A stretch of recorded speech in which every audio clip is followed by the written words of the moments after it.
Hi, good evening to all. Today's topic is all about rural indebtedness and its causes and the how to solve the indebtedness. First of all, we look at the meaning of the rural indebtedness. It refers to the situation of the rural people unable to repay the loan accumulated over a period of time.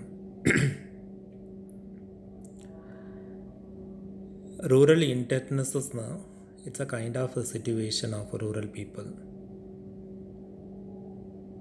If the farmers couldn't be able to pay the loan which they got from a financial institution and the money lenders, that time they will face the rural indebtedness situation.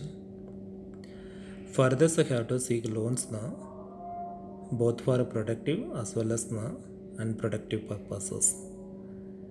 Farmers have to seek loans both productive purposes and the unproductive purposes. Due to lower income, the villages are unable to repay the loans or pay the pending interest and the principal amount. This situation arises because of lower income. If they have enough income, they will repay the loans and the interest as well. In simple words, Indian peasant is born in debt, lives in debt, and dies in debt. It is the actual situation of India also. Next, we will move to the causes of rural indebtedness. As follows: the first cause is poverty is the principal cause of rural indebtedness. Because of a heavy pressure on land, income is very low, so much so that he has to borrow money even to meet his routine requirements. So poverty is the main cause of the rural indebtedness.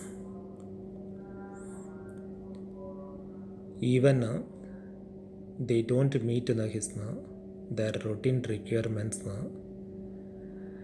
whatever they make, whatever they generate the income. Ancestral debt is the starting point of rural indebtedness. Farmers consider the repayment of the ancestral loans as the religious and the social obligation. Ancestral debt and loans is the starting point of rural indebtedness. The farmers consider to repay the ancestral loans and the ancestral interest first, then moving forward to the current debt and current loans. Because of a subdivision and fragmentation of holdings, land holdings, average income remains low. This forces him to indebtedness. Because the land, the subdivision and the fragmentation, the farmer's average income remains low. This forces him to indebtedness.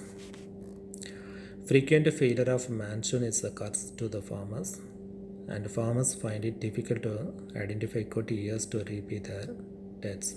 It's a natural calamities. It's also the big reason to enable repay their debts. Due to land disputes, litigation in the court compels them to borrow heavily. Being uneducated and ignorant, they are caught in the litigation process and try away their savings and the resources. Land disputes are usually happen in villages. That time they will approach the court. For that the court charge or the vakil, the lawyer charges lot of the amounts now to conduct the case. The rate of interest charged by the local money lenders is very high. and the compounding of interest leads to the perpetuate indebtedness of the farmer. Money lender collect the money lenders collect a lot of interest from the farmers. It is also one of the reason for indebtedness. Next is remedial measures to solve the problem of rural indebtedness, which are as follows. The first one is the settlement of old debt. Proper legislation to the enacted to cancel or to reduce the extent of ancestral debts and non-institutional debt held by the small farmers.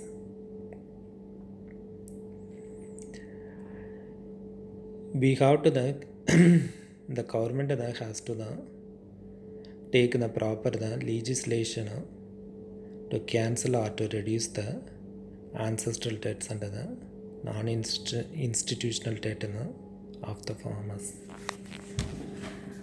Next is the reducing the dependence on money lenders. Institutional credit network comprising of cooperatives, commercial banks, RRBs, etc. be expanded for reducing the dependency on the money lenders. If they have expanded, the farmers don't go to the money lenders, they will go to the financial institutions to get credit. Next, control of new loans.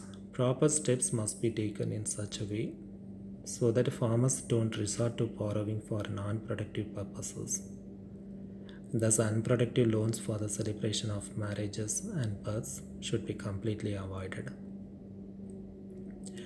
Unnecessary loans the farmers don't get from the financial institutions or from the money lenders.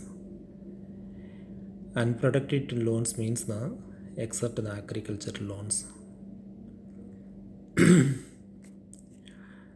Because a lot of village people get loans for their marriage function and the birthday function. These loans should be completely avoided. Next is the control over money lenders.